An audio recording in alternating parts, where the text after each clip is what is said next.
How many discounts does USAA Auto Insurance offer? Too many to say here.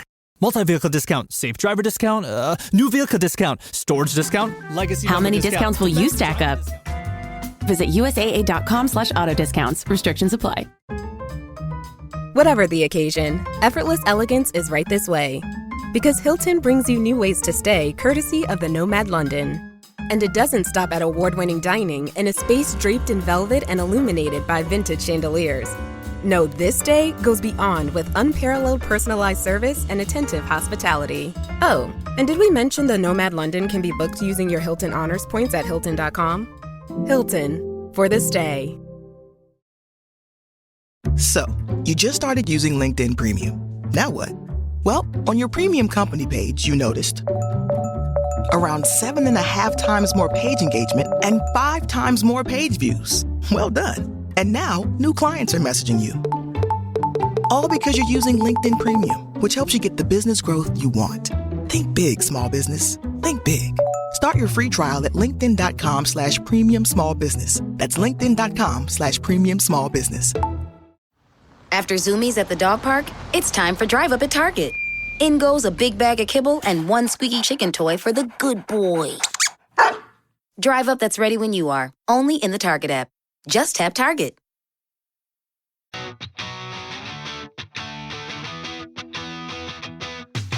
Welcome back to Rams Up, your favorite LA Rams podcast. We are part of the Fans First Sports Network, and you can follow us on YouTube at youtube.com/@RamsUpPodcast. I'm your host, Mark. I'll be joined often by my football guru, Ian, along with a bunch of other friends of the show on occasion. Let's get to it. Hey, what's going on, everybody? Mark from Rams Up here. Got a few things to cover this episode, some news and notes, and then I'm going to dive into the NFC West punters and kickers, see how they stack up against each other. Rams heading off to Maui, and I'm wearing one of my Hawaiian shirts to celebrate the event. Wrong island, but Hawaii nonetheless, and it's pretty cool. The Rams have added that Hawaiian-themed logo. They hired a Hawaiian-born artist out of LA, Aaron Kai, to mark up that field, the Rams logo with a Hawaiian theme. Pretty cool. Check that out. Their June 18th practice that is open to the public is sold out. So that's a good sign. Good sign for Rams. Good sign for the Rams and Ram fans, I think. So we'll be reporting on that. And tonight, Monday night, Ohtani pitching for the Dodgers. That's exciting. And UCLA in the College World Series. That game could be over. The Monday game could be over by the time you hear this. Hey, episode 762 on the podcast. And so let's talk about a player who wore number 62. Now, I've already talked about Adam Timmerman and Harvey Dahl, two very good offensive linemen. Timmerman maybe more so than Dahl. Dahl was good, but had a bit of a mean streak that got him into trouble sometimes. But let's talk about Bill Bain. And he's a guy that we've forgotten about, at least I have. I'm guessing most of you have. And the reason is he played with some really good offensive linemen that maybe got more of the spotlight than he did. And there were some really good offensive linemen that came before him and after. But he was a tackle guard, 6'4", 279 pounds, out of Los Angeles and St. Paul High School. I've been there one time, I'm pretty sure. I think it was a high school playoff game, Palmdale versus St. Paul. Not 100% sure on that, but I think I got that right. So he played at San Diego City College and then the University of Colorado, an All-American offensive lineman in 1974, and then drafted by the Packers in the second round of the 1975 draft. Ended up playing 2 years with the Broncos and then back to the hometown Rams, played for the Rams for 6.5 years, 41 starts from 1979 to 1985. Now, I see him usually listed as a guard, but I checked that 1984 season kind of randomly, and he was a tackle on that squad. So he played both. And on that 84 offensive line, some really good players, Irv Pankey, Doug Smith, Kent Hill, and Dennis Hara. And maybe that's why I forget about Bill Bain. But this offensive line was, these are the guys that helped Eric Dickerson have such great success with the Rams. So pretty darn good unit. So what else are we going to talk about here? Let's talk about this top 10 running back list that was published by Matt Johnson of SportNot. And maybe this is just clickbait, but he listed Ashton Gianti as his number 10, the 10th best running back in the NFL in 2025. And I know he's probably, he could end up being right, but I don't think it's fair to some pretty darn good football players that at least have a few carries in the league. By the way, he had Kyron Williams at number 9, which I think is fair enough. But it certainly seemed premature to me to label him as one of the best running backs in the NFL right now. I'm quoting some other folks here. No Jonathan Taylor on this list, no Joe Mixon. I'd even make an argument for David Montgomery, James Conner, Aaron Jones. Let's pump the brakes on Ashton Gianti as the 10th best running back in the NFL. Then Yahoo Sports talking about the Rams tight end group. We've been talking about it, and they had a nice little article, Brock Vieira of Yahoo Sports did, talking about not only the 12 personnel, but how much damage this unit could do with Nacua and Adams as the wide receivers in a 12 personnel configuration. Tyler Higbee, Terrence Ferguson, Nacua, and Adams. That might be the best 4 skilled players you can line up out there. If you think about it, Tutu Atwell, Jordan Whittington, they'd get out there for 11 personnel. Or maybe, you give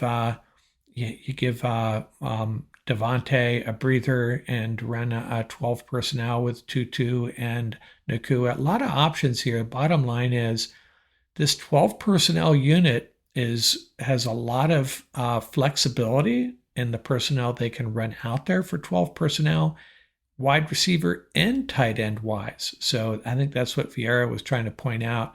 He writes a lot of good Rams content, and I recommend you check that out.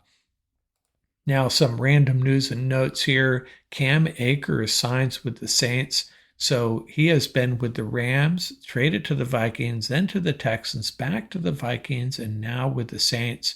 And, he's had a couple really serious injuries he's dealt with. So we may be seeing Cam Akers once again this year. So best wishes to him. He is resilient, if nothing else. And I read an article that said Brandon Ayuk is on track for a potential Week 5 return. Now it's very early. That could change. So he could make his 2025 debut in that Thursday night game against the Rams. And I saw an article, who is the most underrated Ram? And it was Alaric Jackson. How timely was that? They probably published that a day before that news broke. I just thought that was a little bit interesting. And then Cody Benjamin writing that he thinks that the Raiders may be the most likely destination for Ramsey. So we'll see how that plays out. I know Ram Nation is a little bit split on, if Ramsey should come over to the Rams, and, highly dependent on the price, of course, and the expectations, what he can actually realistically contribute to this defense at this point in his career. Now, I wanted to talk about Emmanuel Forbes one more time. I've talked about him a lot recently, I know. And the reason I want to talk about him is Scott Richmond, a friend of the show, forwarded a video to me, and it was one of my favorite YouTube channels, actually, and that's Saturday Morning Inspection. And these guys do a lot of good content, and they seem to come back to the Rams a lot because I think they just enjoy talking about the success of this Rams front office and the coaching staff. And they talked about Forbes quite a bit. Well, I think the entire segment was dedicated to Forbes, actually, and how he is bulking up. But the main point I wanted to add, maybe I'm patting myself on the back here too much, but I said this a few days ago, the Darion Kendrick release is more related to Forbes and how he is doing in camp than it is to a potential Ramsey signing. And now, I could be proven wrong. Of course, if they sign Ramsey, not going to be a trade. If the Dolphins release Ramsey and the Rams sign him, I don't think that's necessarily proof that that's what the Kendrick move was tied to. So we'll never really know. But I think the Rams are just thrilled with what Forbes is doing, how he's competing, how he's accepting coaching and bulking up. And they also pointed out on this segment, this was the most striking information I found, was that Emmanuel Forbes and Travis Hunter, their overall grades in college were almost identical. Overall grade and coverage grades almost equal. And they were maybe piling it on a little bit thick, but basically saying the Rams may have picked up Travis Hunter for basically nothing. And, man, you know what? They could be right. And if that's the case, man, the Rams secondary is going to be in really good shape. That CB1 we've been talking about, if he really elevates his play to what we saw in college, I think the Commanders will show that they gave up on him way too early, and the Rams have a CB1 in-house without using a draft pick. And maybe I'm, being way too optimistic here, but I'm just saying the data from college would indicate it's essentially a possibility. Travis Hunter is probably going to end up being a generationally good player. So it's a little bit of a stretch. I realize it, but hey, let's be optimistic. Let's look at this glass half full. Emmanuel Forbes could be a stud cornerback for our Rams. And the last thing I wanted to talk about before we get to the punter and kicker conversations, Pro Football Focus's Kyle Sope, I'm not sure how to pronounce his name, Soppe. He did his preseason rankings. It's a little early for that. And he had the Rams offense ranked at number 11. And at first, as Ram fans, as we typically react, wait a second, that's not fair. But, I think it actually probably is at this point. Kyle admitted that Devontae Adams is likely an upgrade over what we got from Cooper Kupp last year. Puka, his yards per game is just outstanding, just needs to stay healthy. The team's really deep at running back. Veteran offensive line. I don't think this took into account the Lyric Jackson situation. And he's optimistic about this offense. And when you say 11th, that doesn't sound so great. But when, you got to look at the teams ahead of them, it's probably a fair assessment. And maybe they'll overachieve a little bit, climb into the top 7 or 8. But I don't take too much issue with that. And then he had the Rams defense ranked 24th, and I really started to get spun up about that. And then I started looking at the data and looking at some of the facts. And as pleased as we were with the Rams defense at the end of last year, we have to still have a little bit of concern, a little bit of consternation about how this defense is going to perform. I think it's going to be much better than the 24th best defense. But I think it may be unrealistic to think they're suddenly going to be a top 10 or 12 defense unless someone like Emmanuel Forbes really comes through. They stay super healthy. Maybe Josiah Stewart adds even more to that pass rush. These linebackers they drafted come through. They traded for and drafted, meaning Landman and Paul. But, the last 3 seasons, overall, their defense has been nothing special. There's times where it's looked special, but over the course of the entire seasons, not so much. And Kyle did point out that only one of their first 4 picks were on D, and is adding Poona Ford, Nate Landman, and I'll get back to that, 2 rookies enough to improve this defense. It's actually 3, Josiah Stewart, Paul, and Ty Hamilton. So still, is that enough? Adding Nate Landman, and I think you could argue, hey, also having Akilla Witherspoon in camp all summer, and Darius Williams 100%, and maybe, just maybe, Emmanuel Stewart is a really, really good. This episode is brought to you by Nespresso and Samra Origins by the Weekend Coffee Collection. Introducing Samra Origins. My collaboration with Nespresso is a connection to my roots, to my mother, Samra. Coffee that hits the right notes. It transports you. Crafted with unique notes and bold, soaring flavors. Experience a taste that moves you. Nespresso and Samra Origins. Discover more at Nespresso.com. This episode is brought to you by Polestar. There's only one true way to experience the all-electric luxury SUV Polestar 3, and that's to take a test drive. It can go from 0 to 60 in as little as 4.8 seconds with the dynamic handling of a sports car. But to truly understand how it commands the road, you need to be behind the wheel. Up to 350 miles of range, the 3D surround sound system by Bowers & Wilkins. It's all something you have to experience to believe. So book your test drive for Polestar 3 today at Polestar.com. Ryan Reynolds here from Mint Mobile. With the price of just about everything going up, we thought we'd bring our prices down. So to help us, we brought in a reverse auctioneer, which is apparently a thing. Mint Mobile Unlimited Premium Wireless. How to get 30, 30, bit to get 30, bit to get 20, 20, 20, bit to get 20, 20, bit to get 15, 15, 15, 15, just $15 a month? Sold! Give it a try at mintmobile.com/switch. Upfront payment of $45 for 3-month plan, equivalent to $15 per month required. New customer offer for first 3 months only. Speed slow after 35 gigabytes if network's busy. Taxes and fees extra. See mintmobile.com. McCrispy strips are now at McDonald's. I hope you're ready for the most dippable chicken in McDonald's history. Dip it in all the sauces. Dip it in that hot sauce in your bag. Dip it in your McFlurry. Your dip is your business. McCrispy strips at McDonald's. So let's continue our look at NFC West position groups. We're diving into special teams, specifically the kickers, the punters, and the place kickers. And, you know, a lot of folks say that special teams is 1/3 of the game, offense, defense, and special teams. You know what? I don't really buy that. I know people like to say that, but I don't know. I don't think special teams are nearly as important as offense or defense. But hey, if you disagree with me, have at it. Let me know.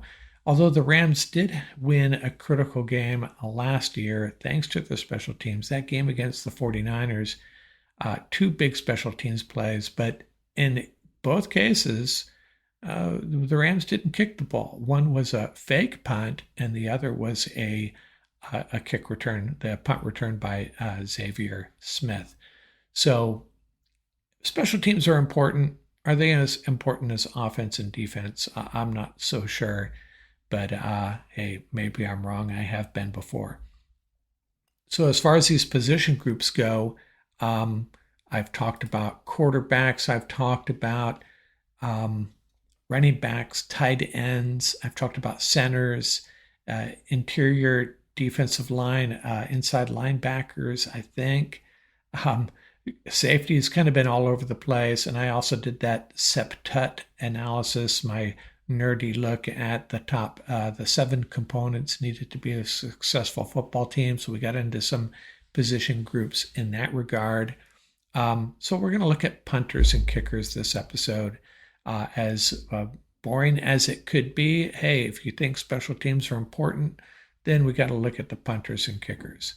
And the first guy we'll talk about is Arizona's kicker, Blake Gillikin, out of Penn State. Let's go back a few years to 2021. He was named the Saints starting punter, and the Saints released longtime starter Thomas Morstead. We'll talk about him in a minute. So eventually released by the Saints, Gillikin was in 2023 and signed by the Cardinals in October of that year. So he's been with the Cardinals for a season and a half, basically. Last year, 3rd in the league with a 44.2 net, 6th in average, 49.7 yards. Not bad. Half of his punts were inside the 20. So he's a solid kicker. Can't deny that. I think the Cardinals are in good shape with Gillikin back there. Now, the 49ers with Morstead, a little bit troublesome here. I mean, he's a veteran. He's been around forever. Comes over from the Jets. He's been with the Saints, Jets, Falcons, Dolphins, back with the Jets again, and now the 49ers after the 49ers released Mitch Wishnowsky. But last year with the Jets, Morstead just a 40.7 yard net and just 30% of his kicks inside the 20. So, Morstead on the tail end of his career, I think the 49ers are kind of grasping at straws trying to figure this position out. I think they may nothing to get excited about if you're a 49er fan. I don't expect Morstead to be the answer there. Just serviceable at best would be my guess. Now there's Michael Dixon out of Australia and the University of Texas. When he came on the scene with the Seahawks, I felt that like there was a changing of the guard, basically, as far as the top punters in the game. Johnny Hecker stepping aside for Michael Dixon. Not that there's a big drop-off in Hecker's production, but I think Michael Dixon surpassed him at some point. And they're still two of the top punters in the game. He was last year 6th in average, 4th in net last year, 31 kicks inside the 20. So he is solid, gets the job done. I think the Seahawks are in good shape there. And then there's Ethan Evans of the Rams out of Wingate. Don't hear that very often. He had 30 kicks inside the 20, just one less than Dixon. Had just a 46-yard average, but he was second in the league as far as percentage of kicks inside the 20, 54%. So Ethan Evans, I felt like there was times early in the year, I remember my special assistant making the comment, hey, Ethan, get out of the weight room and maybe start practicing your punting. But later in the year, he really came on, especially with his ability to get kicks inside the 20. And he has, no doubt he has a big leg. So Ethan Evans on the upswing for the Rams, I think.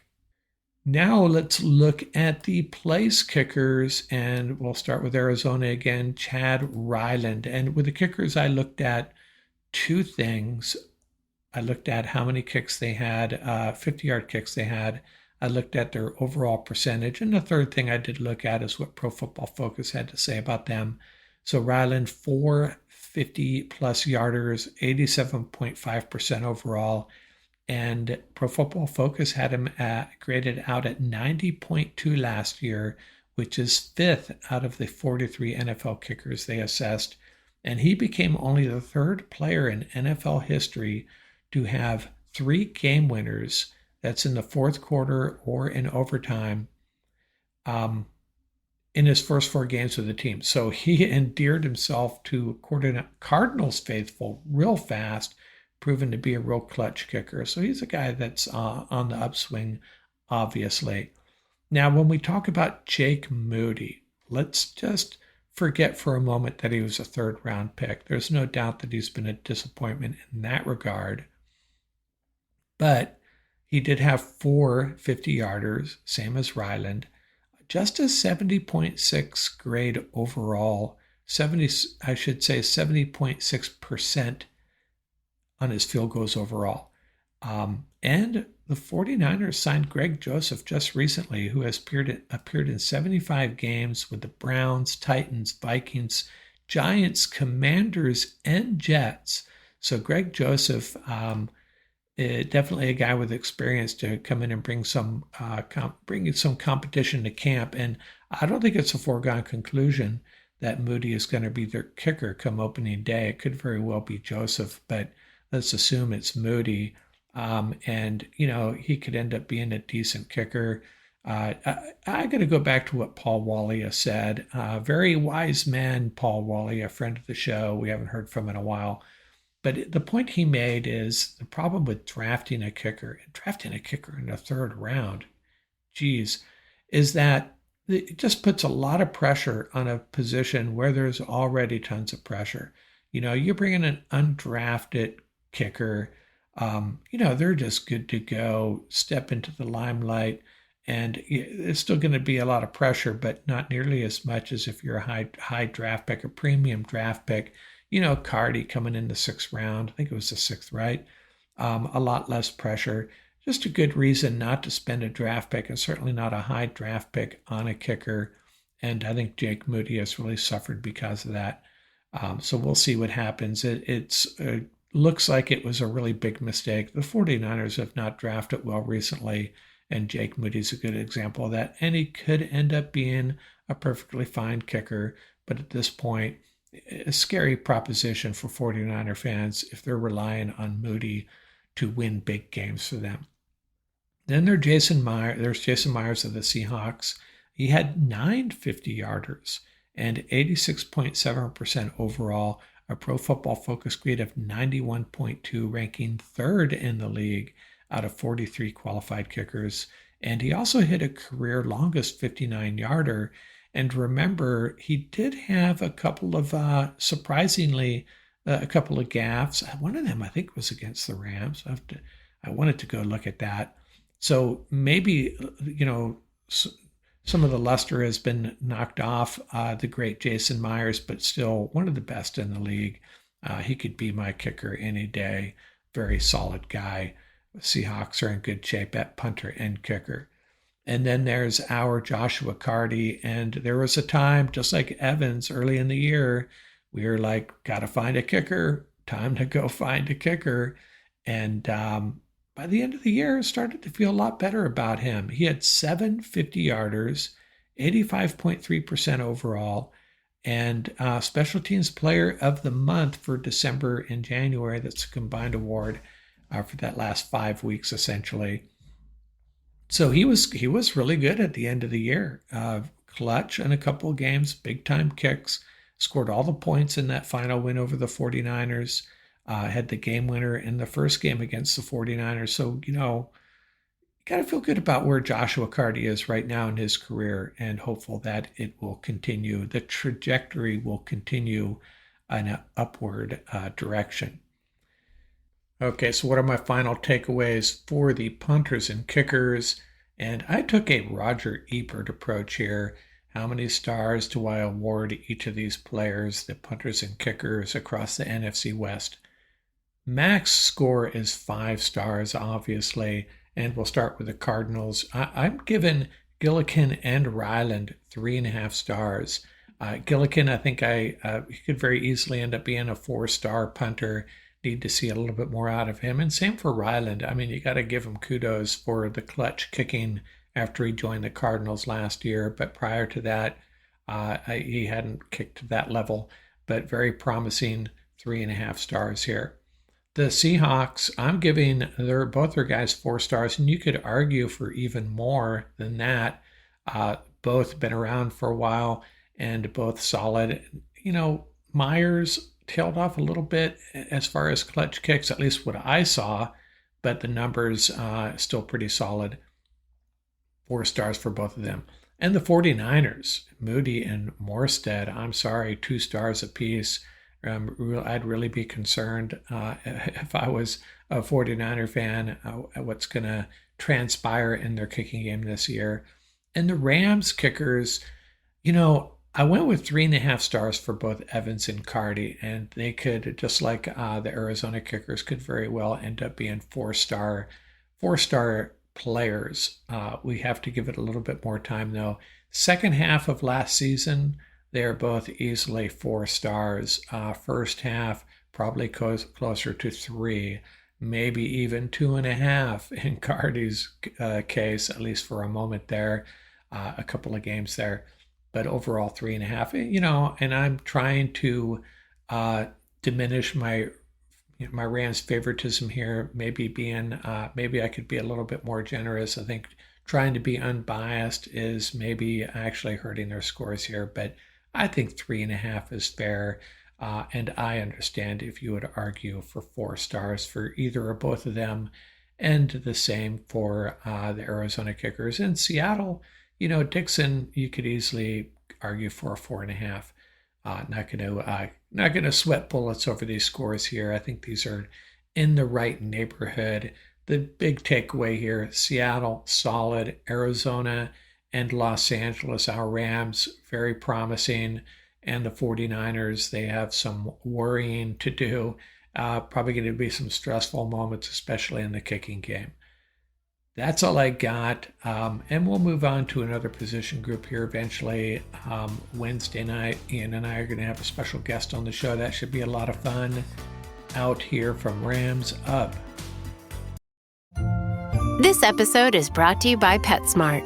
Stop by for Yappy Hour with your pet at PetSmart. Save $5 on walk-in grooming services like nail trims, ear cleaning, brushing, and more. No appointment needed every weekday from 2 to 6 p.m.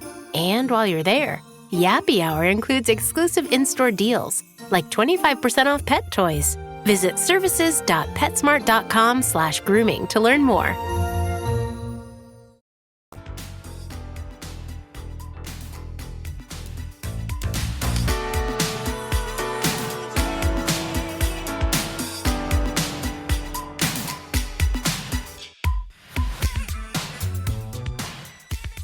That's going to do it for this episode.